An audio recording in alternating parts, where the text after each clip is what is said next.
Good afternoon, everyone. My name is Josh Berry, and I have the pleasure to be joined today by my colleague, Megan Jordan at NACCHO, who is my co-host for this webinar. I work with the Association of State and Territorial Health Officials, where I am an analyst of health promotion and disease prevention. I'm very excited and looking forward to the rich information that will be shared on today's webinar, Creating Tobacco-Free Colleges and Universities with Inspiration from the Great American Smokeout. My name is Megan Jordan. I work with the National Association of County and City Health Officials, NACCHO, and I also focus on tobacco and chronic disease prevention. We welcome you to today's interactive webinar. So as all of you can see, we have a full agenda to cover, and we also have a number of meeting objectives. Our goals on this webinar are to learn more about the 2016 Great American Smokeout and its focus on tobacco-free colleges and universities, to explore success stories on the implementation of tobacco-free colleges and universities from a health department and college university perspectives, and to discuss how national events like the Great American Smokeout can be leveraged to build support for tobacco-free colleges and universities. ASTHO is the national nonprofit organization representing public health agencies in the United States, the U.S. territories, and the District of Columbia, and over 100,000 public health professionals these agencies employ. ASTHO members, the chief health officials of these jurisdictions, formulate and influence sound public health policy and ensure excellence in state-based public health practice. ASTHO's primary function is to track, evaluate, and advise members on the impact and formation of public or private health policy which may affect them, and to provide them with guidance and technical assistance on improving the nation's health. NACCHO is the voice of approximately 2,800 local health departments across the country. These city, county, metropolitan, district, and tribal departments work to protect and improve the health of all people and all communities. NACCHO provides resources to help local health department leaders develop public health policies and programs to ensure that communities have access to the vital programs and services people need to keep them protected from disease and disaster. Additionally, NACCHO advocates on behalf of health departments with federal policymakers for adequate resources, appropriate public health legislation, and sensible policies to address the myriad of challenges facing communities. NACCHO is a nonprofit 501c3 membership organization located in Washington, D.C. I serve as the Director of Community Health Promotion for NACCHO. Thank you, Megan. And a quick note on webinar logistics. All phone lines for participants have been muted during this webinar, and so you are able to use your computer speakers or phone, but not both, to listen to today's webinar. If you have a question during our speaker presenters, please post it to the chat box on your screen at any time. These questions will be used during the Q&A session following today's presentations. A recording of this webinar will be posted on the NACCHO and ASTHO websites within 2 weeks. The addresses to these websites will be available at the end of the webinar. Following the conclusion of the webinar, you will be automatically directed to an evaluation survey. Please take a few minutes to provide your feedback. We look forward to receiving your comments. Joining us first on today's webinar is Vidisha Sinha from the American Cancer Society.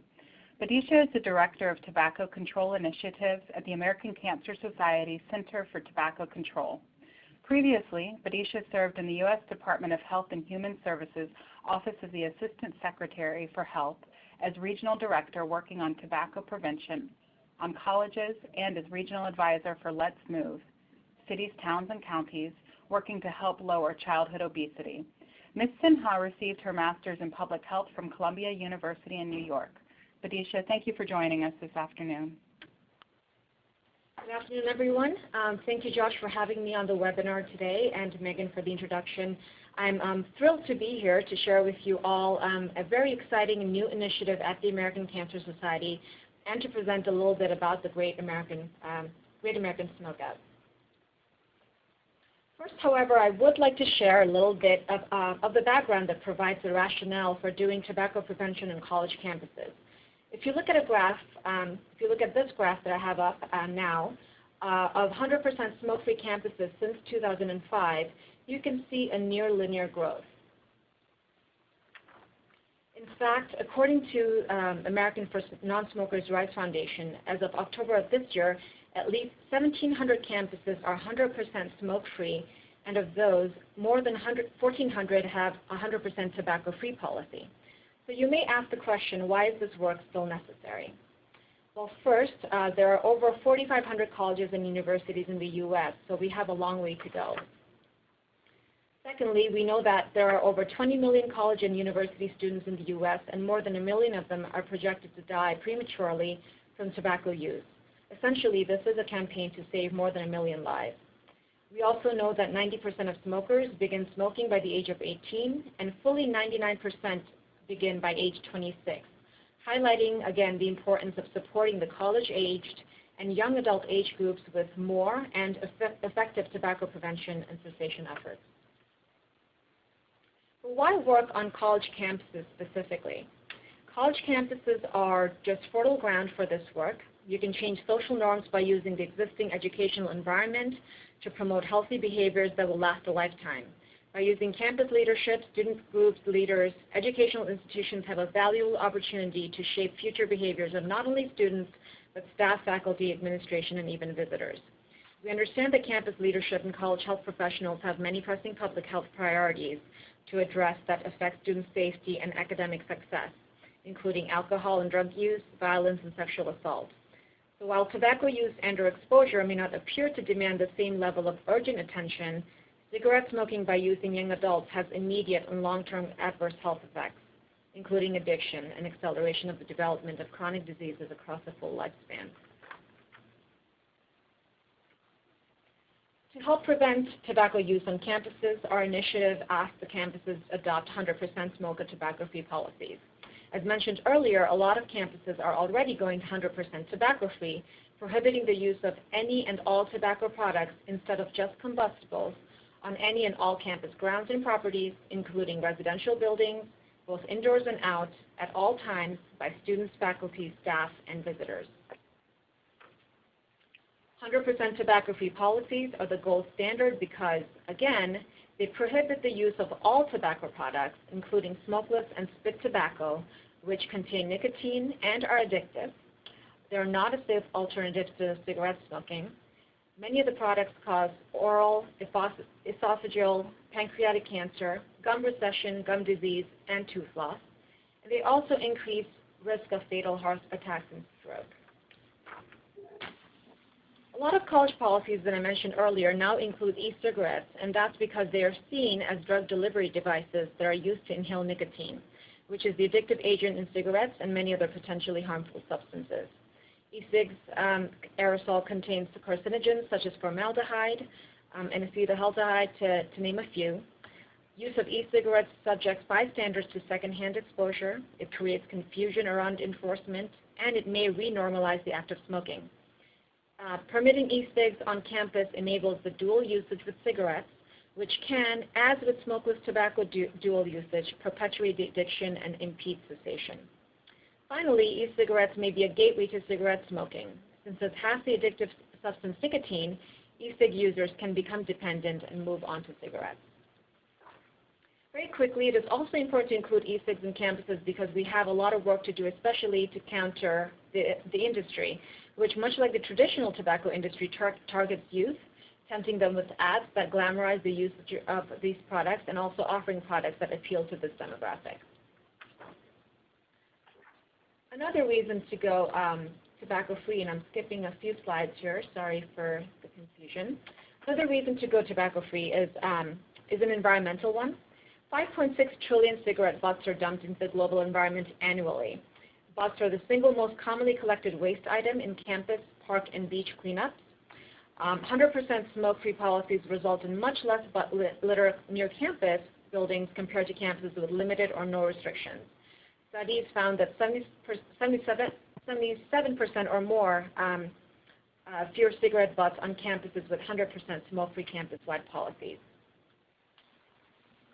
And lastly, going tobacco-free is just good economics. It reduces employee health care costs and increases employee productivity. Numerous studies demonstrate that employees who smoke tobacco have higher levels of absenteeism and health care costs in comparison to employees who do not smoke. Going tobacco-free reduces costs for grounds and building maintenance. The cost of excessive pollution are borne entirely by communities and institutions and not by tobacco manufacturers or their customers. And it also obviously reduces fire risk to buildings and grounds. I will now go back. I wanted to take some time to show you some examples of campuses that have adopted policies that work. This is a 2011 study from Preventive Medicine, which compared undergraduate smoking behaviors and attitudes of two Big Ten campuses with similar demographics. That's Indiana University and Purdue University. Indiana U implemented tobacco-free policy in 2008 and reduced smoking prevalence by almost 4 percentage points in 2 years. Purdue had no comprehensive policy and saw an increased smoking prevalence from 9.5% in 2007 to 10.1% in 2009. IU's consumption rate also fell while Purdue's increased. Study also showed support for smoke-free environments grew among IU students. So you might come across some resistance in the policy adoption phase, but if you continue to educate and provide adequate information throughout and to everyone on campus, and establish enough support for those on campus who are trying to quit, you will eventually see acceptance. Another great example is University of Michigan. 16 months after their 100% smoke-free policy was implemented in June of 2011, smoking by both faculty and staff dropped from 6 to 4%. 16% of students who smoked reported the policy influenced them to quit or attempt to quit, and 29% of smokers reduced consumption. All of this is obviously very significant. The policy at University of Michigan is strong because it includes residence halls and sporting venues. The policy endorsed throughout the campus and even during sporting events, and there is ample cessation support to students and beneficiaries. Quickly, another great example is the Ohio State University. They have a 100% tobacco and vapor-free policy implemented in 2014. It's a strong policy, again, that includes residence halls and sporting venues, and the policy enforced throughout campus and even during sporting events and concerts with signage and guards. Vendors, in fact, are given contracts which includes the information about the policy so that they are not surprised when they come on campus.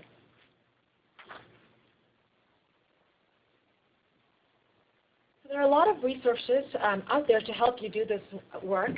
The U.S. Department of Health and Human Services created the Tobacco-Free College Campus Initiative in 2012 to promote and support the implementation of tobacco-free policies at universities and colleges in the U.S. It's a wonderful, free, online resource with helpful things such as toolkits, policy templates, and examples. You can visit them at tobaccofreecampus.org. TSCCI also sponsors the one-day stand, typically twice a year, when students are encouraged to quit using tobacco for the day with an aim to quit for good. It raises awareness of the benefits of tobacco-free campus policies and provides resources such as how-to guides, etc., on their website, which is onedaystand.org. Finally, after having gone through some of the background, I'm excited to share another great new resource that will be beneficial to this movement of going tobacco-free on campuses. The Center for Tobacco Control at the American Cancer Society recently launched the Tobacco-Free Generation Campus Initiative, or TFGCI for short, to accelerate the adoption and implementation of 100% smoke and tobacco-free policies in colleges and universities across the nation. The new initiative addresses a critical need and is being supported by the CVS Health Foundation as part of their Be the First campaign, which is a big campaign, a 5-year, $50 million commitment to deliver the first tobacco-free generation. TFGCI, our initiative at ACS, features a grant program, which I'll be going over. It will have a cessation support component and also will have assessment capacity. TFGCI will provide grants ranging from $10,000 to $20,000 to 125 colleges over the next 3 years. In addition to grants, the Society will provide technical assistance and other resources to grantees. Funding is available to public or private, nonprofit, higher secondary education institutions that are accredited. In addition to other institutions of higher learning, this will include community and technical colleges, historically Black colleges and universities, HBCUs, tribal colleges and universities, and vocational schools. Both institutions with partial smoke and or tobacco-free policies and those without any policy are eligible to apply, but preference will be given to those institutions that currently have neither a 100% smoke nor a 100% tobacco-free policy. The focus is on adoption on new policy So implementation and enforcement only applications are not eligible. Our first round of applications, our RFP, was focused on 19 states, from which we received 33 applications. The application opened earlier this year. Our first cohort of grantees includes 20 institutions ranging from small private colleges to large research institutions. Round 2 and 3, I'm excited to announce, will be open to all 50 states, and our goal is to provide at least another 100 grants over the next 2 grant cycles. For more information about the new RFP that's out today, you can visit cancer.org/TFGCI. I also want to take a few minutes here to highlight another wonderful ACS annual event, the Great American Smokeout, or GASO. This year, every year GASO encourages smokers to quit for a day, quit for good, or make a plan to quit, and raises awareness around the many tools and resources they can use to help them quit. 2016 marks the 41st annual Great American Smokeout. The first Great American Smokeout occurred on November 18th in 1976, when the California division of the American Cancer Society got nearly 1 million smokers to quit for the day. The society took the program nationwide in 1977. Again, you might wonder why GASO is so important and why we're increasing our efforts around this event this year. Tobacco use, again, remains the single largest preventable cause of disease and premature death in the U.S. The tobacco kills more than half, potentially as high as 2/3 of long-term users. And 42 million adults currently smoke cigarettes, and tobacco is responsible for nearly 1 in 5 deaths in the U.S. This year, GASO is taking place on November 17th in conjunction with the announcement of our new grant program, which happened again this morning. GASO will focus this year on 2 audiences, the general audience as it does every year, and also on the college audience. As usual, we have developed many social media for GASO. We also have a paid campaign this year targeting youth and young adults and placing tweets, Facebook posts, and Instagram messages in the evenings when this group is likely to be out socializing. We also have tools and resources such as flyers, table tents, social media graphics, GASO one-pagers on cancer.org/smokeoutresources.com. Smokeout Resources, and again, they're developed both for the general audience and also for college campuses, so please do take a look. The website again is cancer.org/smokeoutresources. And I encourage you to all please spread the word about the new initiative, about the new grant program. Please use all of our resources for GASO this year, and I hope to receive applications from you and your partners early next year. Thank you so much for your time. Thank you so much, Vidisha, for getting us started with that wonderful presentation. And so now I'd like to take an opportunity to introduce Kathy Nichols, who is the Associate Director of the University of Florida Area Health Education Centers Program and the immediate past chair of the University of Florida Tobacco-Free Task Force. Since 2007, Ms. Nichols has directed a tobacco training, cessation, and systems change program that serves 37 counties in the northern part of the state of Florida under the auspices of Tobacco-Free Florida. She is a certified tobacco treatment specialist and a certified health education specialist. She received a bachelor's degree with a double major in sociology and English from Jacksonville University and a master's degree in health education and behavior from the University of Florida. Kathy, thank you for joining us, and the floor is yours. Thank you, Stephen. Thank you so much. It's a pleasure to be here. I appreciate the opportunity.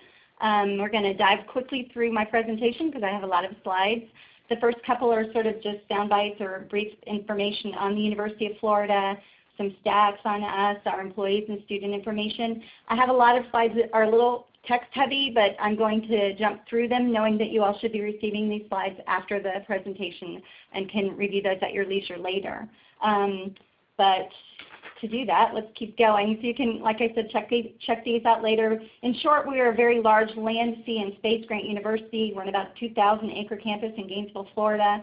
We're also the home to the country's only academic health center with 6 health-related colleges on a single contiguous campus. And we were the first large-scale state university to go tobacco-free in Florida. So I've created a timeline to sort of give you the process that we went through to go tobacco-free. As you can see, you can kind of start the process back in 2002, but really the activity began around 2007 through 2010 when we actually went tobacco-free. And we'll come back to this periodically as you're seeing now. So the 50-foot rule, we had one of those that was implemented May 20th of 2002. The no smoking policy went into effect for indoor areas, but it also allowed for no smoking areas to be established within 50 feet of campus buildings. Again, you can read this later at your leisure if you like. These are the signs that were posted, and only on the buildings, though, that were designated for that 50-foot rule. And the outdoor ban was only for select buildings, which typically meant that the person who managed that building had to initiate a request for it. So in short, we didn't see enough activity in that direction to have most of our buildings even nowhere near that. As a matter of fact, eventually have this 50-foot designation, about 44 in all by the end of the period of time when we moved forward and passed a stricter policy. This was a smoking hut, as we commonly kind of called them. Some of you might have seen these on other campuses, and this was constructed to allow for smokers to congregate and smoke sort of away from the buildings, but again, they're still in the general flow of traffic at times. So that brings us to 2005. This was, the Healthy Gators Coalition was created to address more than just tobacco. They're actually created to address the same kinds of health indicators and concerns that Healthy People 2010 was also created to address. And, but it focused on the UF population here at the University of Florida. And we had a really fabulous set of people who were in this group. And that's my first really pointer, is that you need to have, for any situation where you're trying to pass a tobacco-free policy, you've got to be really strategic and gather a great group of people together to spearhead that. Champions are vitally important to the process. And we were fortunate to have had some excellent champions here. You can see them listed. You'll see the name at the top, Chris Matchin, who is chair. She was particularly influential. She also happened to be, and she was very beneficial to the process. She was the wife of our then president, Bernie Matchin. So, and she also had tobacco at heart in terms of wanting people to be healthy and not use tobacco, and wanting our campus to be a healthy campus for everybody to enjoy. She, along with some other names I'll point out, Jill Barnes also in the center that was very critical, and Jane Emery in the bottom right. I'll mention her again in a few moments. So that group started. And then we had, and they made a difference. The 50-foot rule I mentioned a bit ago, with the help of Healthy Gators, another milestone was reached January 22nd of 2007, when that was expanded to include all buildings. So the outside building smoking restrictions were expanded to include all buildings on the campus. And the approval process for that included Environmental Health and Safety Committee, Faculty Senate, the Administrative and Professional Assembly, and student government. So it wasn't done in a vacuum. It was absolutely with knowledge and approval around campus as well. These are the signs that were posted at the time. No smoking within 50 feet of any campus building. And it was really nice. You can see that they kind of gave people an idea about 20 paces or 3 car lengths, or 15 yards on a football field was equivalent to approximately 50 feet to try and help them gauge how far away they needed to be from the building. But as you can also kind of gauge, that's not really that far to have people be away when you think about it. But the other thing that came along that was great was cessation opportunities for people. So people were encouraged, if they were interested in quitting using tobacco of any kind, that they could come and get help to do that. And compliance-wise, we mostly relied on public education. The building officials were critical to be supporting that and keeping people backed away from the building that far if they were using tobacco. Environmental health and safety assisted if we had questions or concerns. Peer pressure is still a peer pressure model. But there are a few other issues that were of concern because we still had, if you can see there, those are cigarette butts at the time. These are old pictures, thankfully. And as you can see, quite a bunch there on the ground. And a little research done, gave us some good insight into just how deleterious those tobacco cigarette butts would be.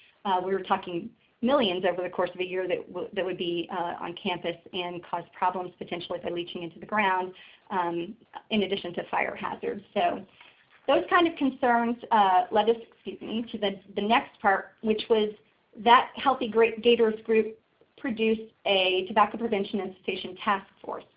And this group was was created to create recommendations and an action plan to reduce the use of tobacco among faculty, staff, and students by 2010. So that was their goal. So this is the list of people who were critical to that. The chair, Jane Emery, I mentioned her a few moments ago, it's listed at the top. I'm somewhere in there in the middle area. We had a really great group of people who gathered together to brainstorm and figure out ways to move ahead to be able to have more of a complete ban on tobacco on the campus. And that leads us to a little bit of what I do, which I won't dwell on too long, but I work for the University of Florida Area Health Education Center's program. And at that time, and all these things just came together wonderfully. I don't think we could have recreated if we'd tried. Our AHEC tobacco training and cessation program were funded through Tobacco Free Florida. We're very fortunate that we're here on campus. However, we're also a statewide entity. AHEC provides cessation in-person services throughout the state through Tobacco Free Florida. And we were established in 2007 and began providing tobacco cessation classes. And we train healthcare professionals and healthcare profession students to also work with patients to help them quit, in addition to systems change activities that we do. So this was incredibly tied into what we were doing on campus at that time, trying to push forward with our tobacco-free policy. We had easily, readily, and free services on site here at UF for people who are interested in quitting. There's sort of our brochure, one of our early brochures, as a matter of fact, kind of shows what we do.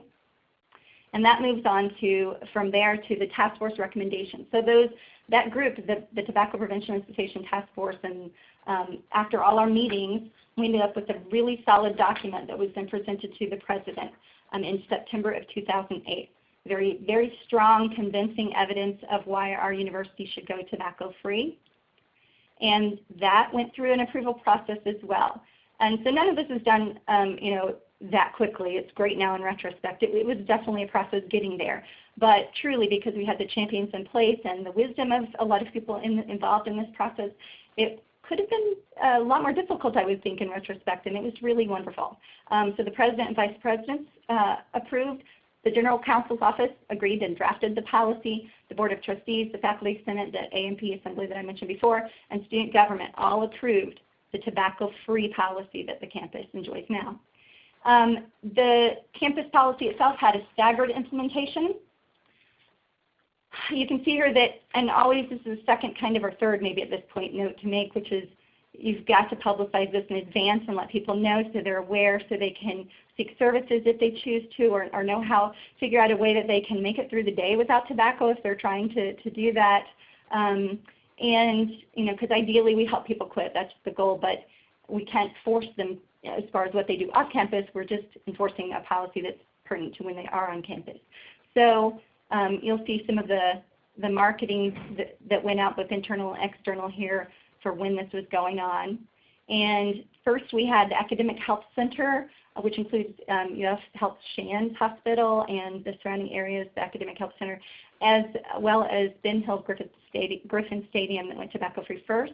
And the very first one was September 5th, 2009. Our large stadium, we're very big in football here in Florida, Florida Gators, go Gators.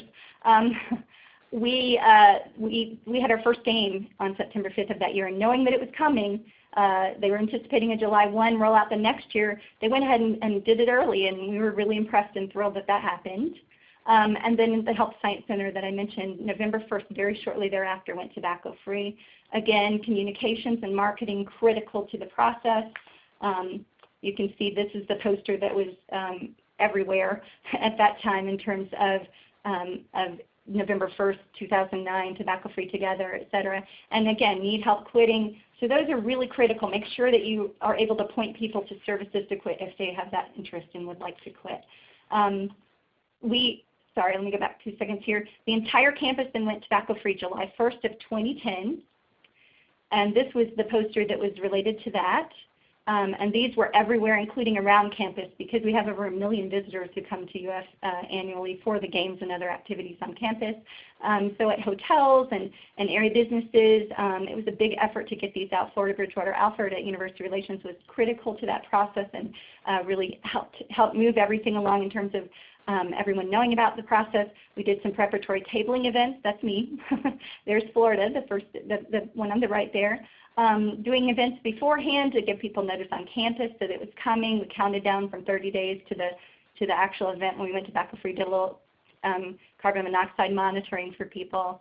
And this is the actual recognition ceremony. It was so exciting that day. There was the room was just it was just wonderful, and that's Jane doing her presentation there. And you can see some of the campus signage in the upper right corner. Again, being prepared is important. Our county health department, you can see in the upper right where it says the tobacco-free campus in the black and the yellow there, provided an award for the university for going tobacco-free and helped with signage in a couple of other instances as well. But that recognition was really wonderful. And so with our policy, we're still a peer pressure model, but we have incredible success considering how huge we are and how widespread we are on this area. But about a year afterward, we started thinking we need to keep supporting it because of those new student influx and the million visitors, et cetera. So we ended up making a second task force. This was focused specifically on the policy that was passed, called the Tobacco Free Task Force.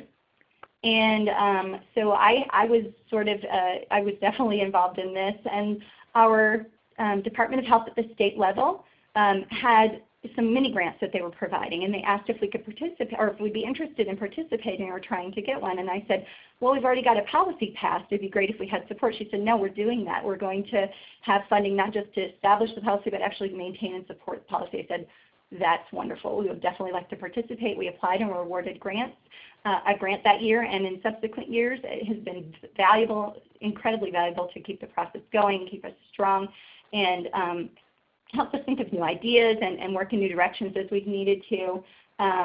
You can see the purpose for our task force there to support and sustain the policy and promote existing campus community and statewide tobacco cessation resources. You can see a little bit of what we do with that. I have some pictures there showing some things that we've done. You'll see in the bottom left the Great American Smokeout. That really is a critical one that we do annually.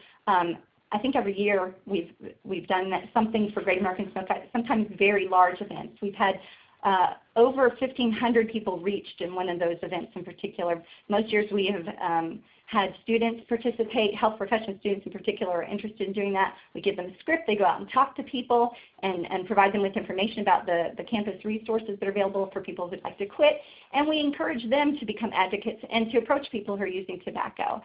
We've gotten some bystander videos that are almost done and ready for release right now. You can see other events we've participated in. In the upper right, there is that's the signage that we put around campus on posts everywhere. The UF is tobacco free everywhere. And the upper left is the website related to the Tobacco Free Task Force and Tobacco Free Campus activities.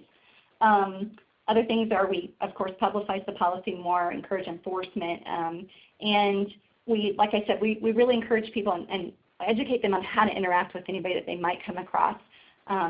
I think that's the majority of what I wanted to tell you today. It was definitely due to the vision and perseverance of very talented and committed individuals.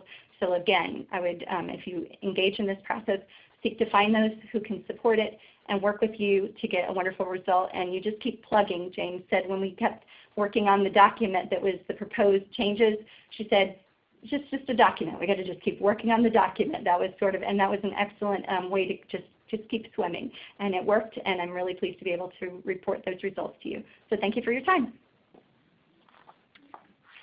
Thank you, Kathy, for your presentation. That was great. Our final speaker is Dr. Kevin Frentz. Dr. Frentz has over 35 years of experience working in both higher education and public health settings as a health advocate for both physical and mental health. As a tobacco prevention specialist for the Florida Department of Health in Leon County, Dr. Frentz directs the tobacco program and supervises the Healthiest Weight and breast and cervical cancer early detection programs for the county. And as a health educator, he is proud to serve as a teacher, coach, mentor, cheerleader, role model, and friend. In that vein, as an aside, I will say when I served as a tobacco prevention specialist in Sarasota County, Florida 10 years ago, Dr. Frentz very patiently walked us through this process for our college campuses there. Thank you, Dr. Frentz, for joining us this afternoon. Okay, well, thank you very much. That's why I would like to begin is by just thanking everyone for this opportunity to share some of the insights I gained while having helped implement the tobacco-free policy at FSU. We implemented our policy in January 1st of 2014, and after listening to what Kathy had to say, what we did in many ways mirrors what UF did, and for a reason, because many times I picked the brains of the people at University of Florida in relationship to what they were doing, in so many ways our program did reflect what they did, but in some ways it didn't, because the culture at FSU was different. In fact, when I met with one of the higher level administrators, I pointed out that, well, UF's gone tobacco-free, what about FSU? And they said, well, first of all, we're different than University of Florida. We're going to have to take our culture and our politics into consideration. And so that's one of the things that made our effort different, is that we didn't have as much support initially. We had to go out and get buy-in and earn support from faculty, staff, and students. And as a result, our effort took a little bit longer than University of Florida.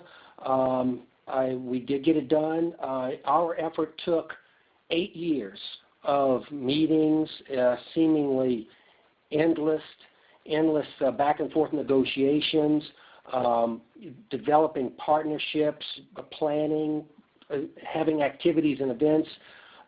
And I hope no one else's will take that long, but that's the thing I like to point out up front, is I'm also now working with, I have left FSU, and I'm working with the Atlantic County Health Department, and one of the priorities is to have University of Florida A&M go tobacco-free, as well as Tallahassee Community College, and I'm really being reminded of how each campus has to take its own approach to this. Everything definitely needs to be tailored to the needs of each individual campus.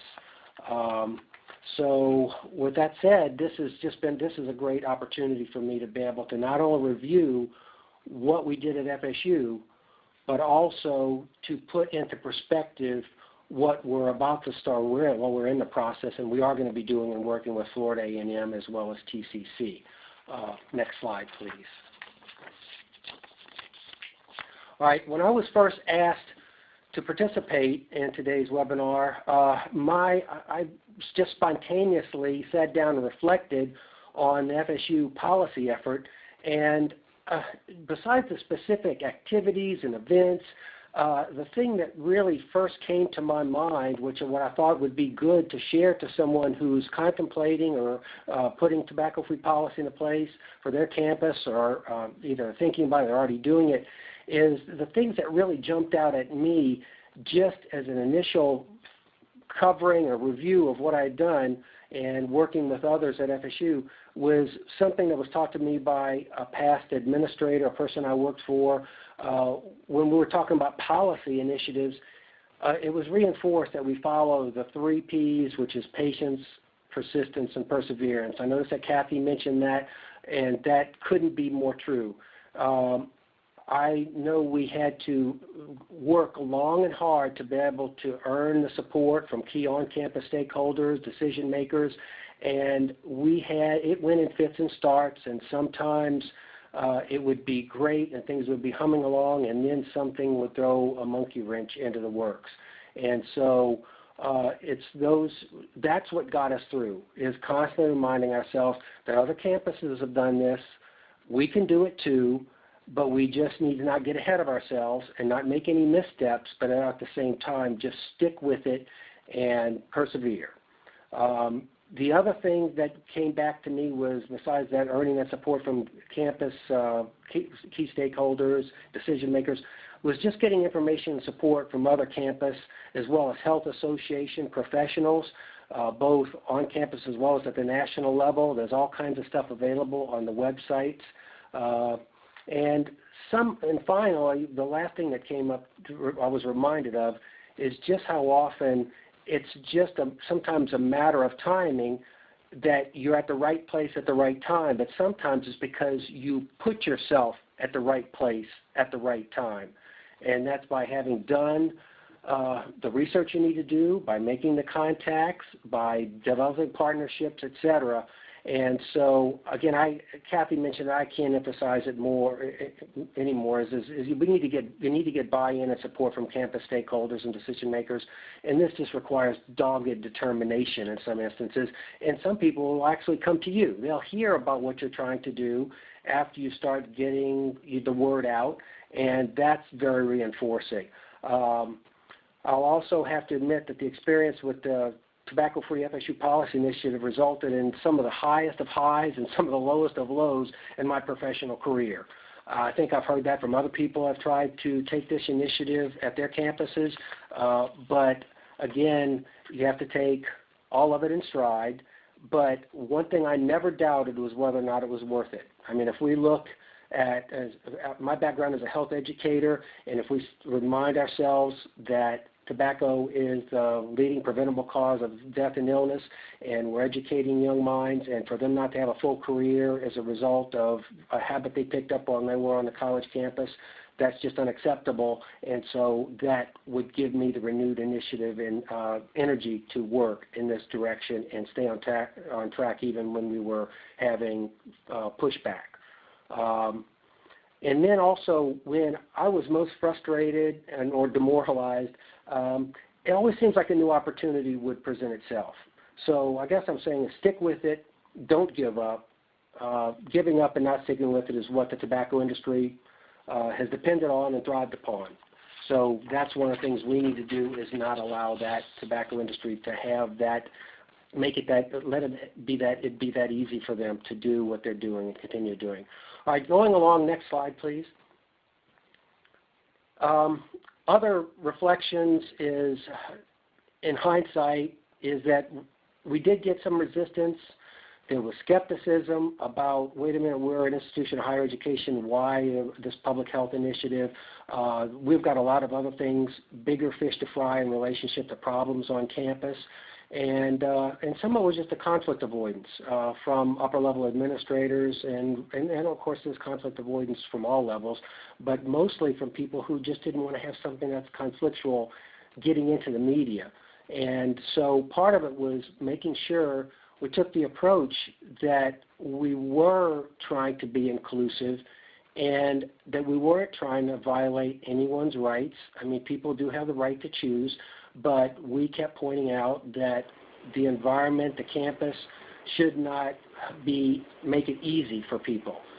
We didn't want to be enablers, and that was a difficult message to give out sometimes, but that's where our student leaders came into play. We had student leaders and student volunteers that helped us promote those messages. So going along with the messages, I would say one of the things we need to do in fighting that resistance, the skepticism, the conflict avoidance, is conduct assessments of opinions, attitudes, and behaviors with respect to tobacco use on your campus. You know, we've got, we want to have faculty, student, and staff surveys and meetings with selected VPs to be able to just really get a good feel for exactly where all your support is, objectively, where your support is, where the resistance is.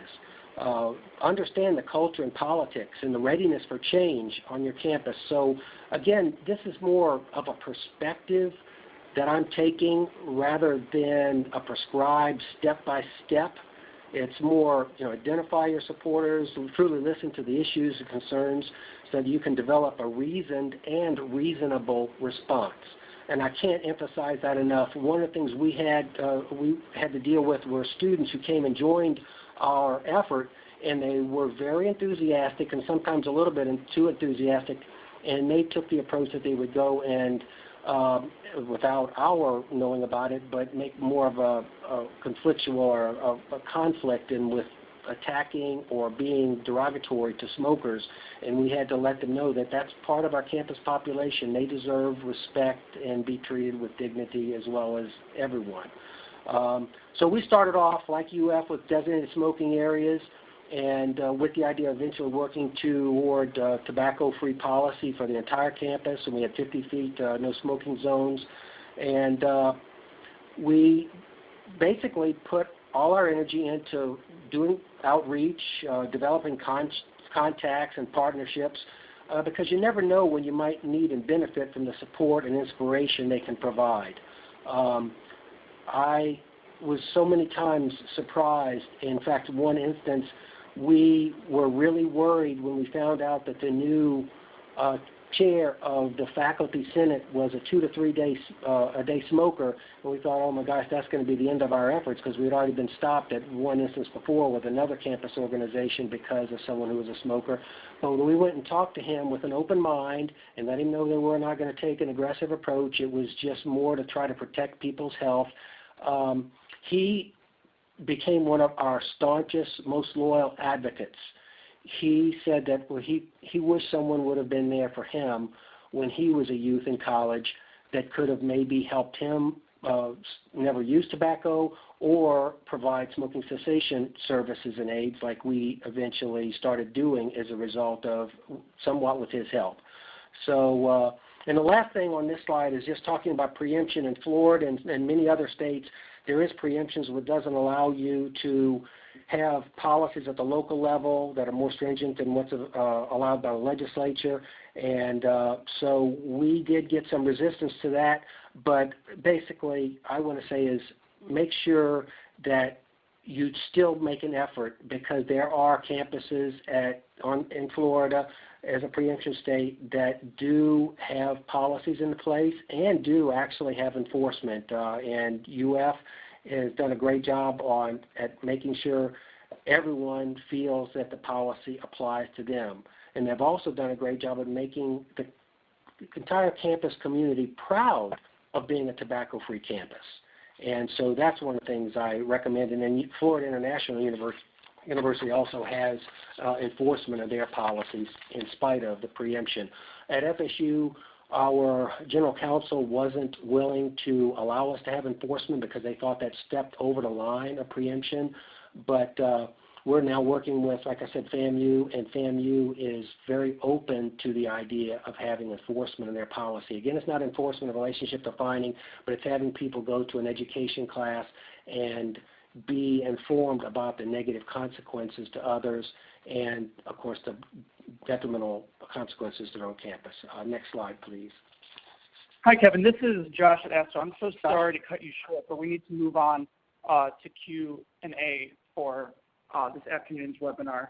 As a reminder to folks who have been wondering, we will be getting a recording of this meeting to you as well as the full slide deck. So you'll be able to go through Dr. Frentz's slides on your own time. So thank you, Dr. Frentz, for joining us.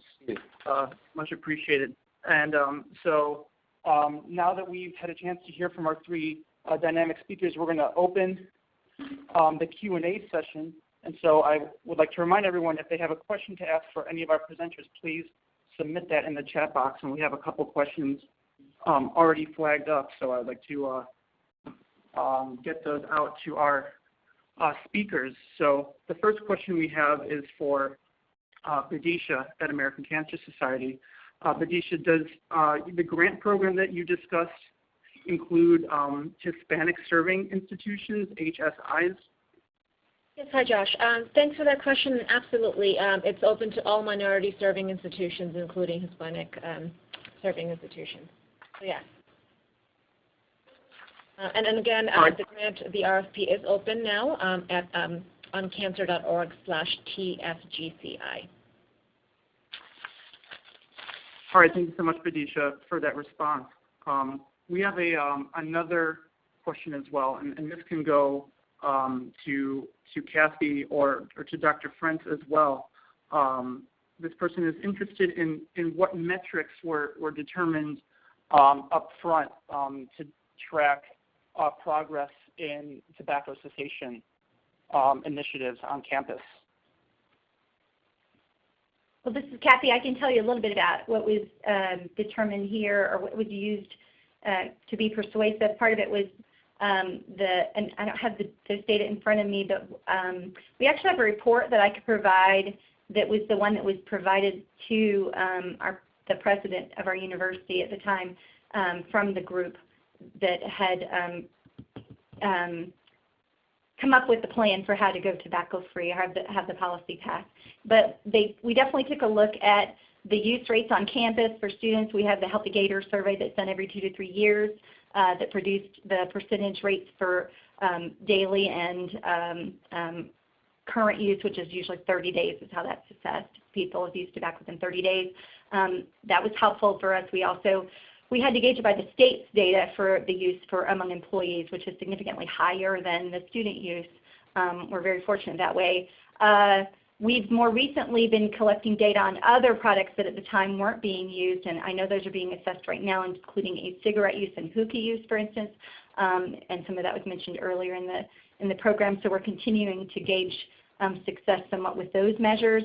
The other interesting thing that was done at UF was, I kind of mentioned this, but that we had a researcher here who he had students collect cigarette butts before the policy was passed to, again, determine the deleterious effects on the campus, and came up with very good estimate of what that equated to. Those were off the top of my head, but like I said, I'm happy to provide to Josh, and if that's possible, I could provide that for them to access later. Would that be feasible, the report that was actually Yes, Kathy, absolutely. Okay. And so thank you for your response. That cigarette butt part is very interesting. Dr. French, do you have anything to add to that? Yeah, just briefly, we at FSU, we utilize the National College Health Assessment, which is from the American College Health Association, and plus we added some supplemental questions to that. And then we also had a lot of focus groups and smaller surveys that were conducted by the SGA itself in relationship to keeping on top of how things were progressing. Tremendous. Thank you so much. We have another question that I'd like to direct to you, Dr. French, and then maybe turn to Kathy as well. Do you know of any schools thinking about amending their policy to include fines along with the peer pressure model? The only one I've heard that had considered that was FIU. I don't know of any other schools that have fines or that contemplated having fines. Does anyone else know? Kathy, do you know of any? I think actually, and I don't want to misstate, but I think that a local college here, Santa Fe College, at least in the past, they'd had fines, but they also don't have a completely tobacco-free campus at this point. I know the health department is working closely with them and working toward that goal. Tobacco-free Alachua in specific is working toward that goal. But I believe they have fines if they are smoking on campus outside of the designated smoking areas. I don't think they're incredibly high fines, but maybe $20 or $30 or something like that. So again, I'd need to confirm that, but I think that's accurate. And we're definitely not looking at that at UF right now. It's kind of funny, one of the comments that I like to note is that when people say, well, what if you still find people? Obviously, you're addressing the use if you're seeing people. What's awesome now is to have the comparison from the before and after. I mean, when I used to walk around campus, you had smoke in your face constantly with the 50-foot rule in place. It didn't matter. It was still, you were still subject to being exposed to tobacco smoke versus now when there may be some clandestine area where somebody is going, which is still better in terms of the exposure to others. But it's night and day between then and now, and so we're not at this point interested in extending beyond the peer pressure model right now. Sure, thank you for that question. And so I believe we have time for one more question, and I would like to pose this to Badisha. What can health departments do to best celebrate Great American Smokeout and to promote tobacco cessation? Yeah, Josh, again, we do have, as I mentioned earlier, we do have a ton of resources available on our website, which is, give me one second, it's cancer.org/smokeout resources. Again, it's meant, we developed a whole bunch of things such as toolkits, easy to use flyers and posters. We also have materials available for a Spanish audience. Again, we do have things targeted for a college audience, but we do have the general audience materials that folks can use. I just want to mention that there's infographics, there's badge graphic, there's social media, things that you can use. It's all available. It would be very easy if you are interested in pushing that out to colleges in your area that you know may want to do this with you, or that you already have partnerships with. So I definitely strongly encourage you to check all of those resources out and use them for GASA, which is, again, is just in a couple of days on the 17th. All right, yeah, thank you so much, Vidisha, and thank you everyone joining us for your questions, and thanks one more time to Vidisha and Kathy and Dr. French for joining us and giving us remarks this afternoon. And so before we conclude, we would like to briefly share tobacco resources that are available to you all on the ASTHO and NACCHO websites. And so, Megan, I'd like to turn the floor over to you. Thank you, Josh. NACCHO collaborates with national, federal, state, and local organizations to provide local health departments with the resources needed to reduce tobacco use and exposure. Our resources cover a broad range of issues, including tobacco cessation, prevention of youth initiation, secondhand smoke prevention, electronic smoking devices, and other emerging products. We're also collaborating with the American Cancer Society to present a smoke-free housing webinar early next year, and we'll keep you updated as to the exact date of that webinar. Additionally, I would suggest that those interested in any of the resources I just mentioned go to our website, www.nacho.org. We've just created new fact sheets on e-cigarettes. We have an article coming out in January in the Journal of Public Health Management and Practice on how local health departments can reduce exposure to secondhand smoke exposure to e-cigarettes. And those interested can also look through our library of model practices to see how other health departments have incorporated tobacco prevention control interventions in their community.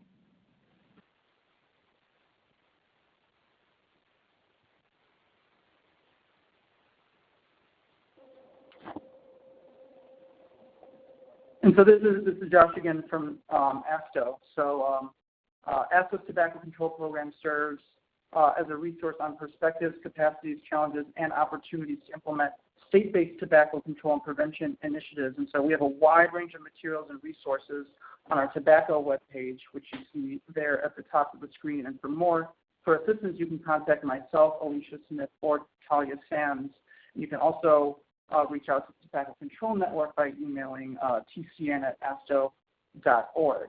The Tobacco Control Network is an ASTHO peer network comprised of tobacco control program managers, additional tobacco control programs, and additional staff from each state, territory, and the District of Columbia. And this wide representation allows the network to access a wealth of expertise and experience from across the country. And so our partnership with TCN provides a valuable linkage to tobacco programs across the nation, and their partnership assists ASTHO in achieving our goals in tobacco prevention and control with accurate state-level perspective. And so the TCN continues to update its website with new resources pertaining to state and territorial level tobacco control, and so we invite you to visit those resources at tobaccocontrolnetwork.org. So we do, again, have a evaluation survey that you'll be directed to in a moment, and so we do value your contributions about today's webinar. And so as we approach the top of the hour, this concludes today's webinar. And so once again, ASTHO and NACCHO would like to thank all today's speakers for joining us, as well as our staff who helped prepare the information shared on today's webinar.